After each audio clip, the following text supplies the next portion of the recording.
గతంలో groups exam కానీ intermediate కానీ డిగ్రీ ఎంసెట్ ఇలా అనేక ఎంట్రెన్స్ సంబంధించి క్వశ్చన్ పేపర్స్ లీక్ అయిన దాఖలాలు ఎన్నో ఉన్నాయి.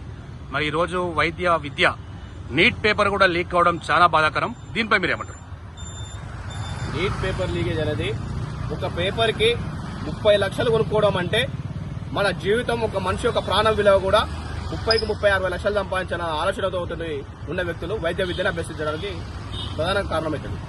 30 లక్షల పేపర్ కొనుక్కున్న వ్యక్తి ఈ సమాజం కోసం సేవ చేస్తారా, లేదా వైద్యంగా జెన్యున్గా అతను వైద్య విద్య ఏదైతే ఉంటుందో దాన్ని క్వాలిటీగా అండ్ క్వాలిఫైడ్ అయ్యి ఎగ్జామ్ రాసినట్లయితే ఆ యొక్క రీసెర్చ్ మెథడాలజీలో అతను వచ్చిన రోగానికి నయం చేస్తే తప్ప మందొకటైతే సూదొకటేసే బ్యాచ్ ఈ నీటి పేపర్ లీకేజీ ద్వారా ఈ దేశంలో పడ ఈ వ్యవస్థను తీసుకురావాలని చెప్పేసి ఎన్టీఏ ప్రయత్నం చేసింది.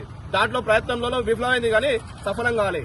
ఫేక్ విద్యార్థులు, ఫేక్ వైద్య సర్టిఫికేట్ చాలా మంది ఉన్నప్పుడు కూడా ఆర్ఎంపీ చేయాల్సిన డాక్టర్ ఎంబీబీఐ డాక్టర్ చేస్తాడు, ఎంబీబీఎస్ డాక్టర్ చేయాల్సింది ఇలా 30 లక్షల రూపాయల పైసలు డాక్టర్ వైద్యం చేయడానికి దేశంలో కూడా నరేంద్ర మోడీ నాయకత్వంలో కూడా వాళ్ళ మంత్రి మండలి అదేవిధంగా ఎన్టీఏ ప్రయత్నం చేసింది అని మేము భావిస్తా ఉన్నాం.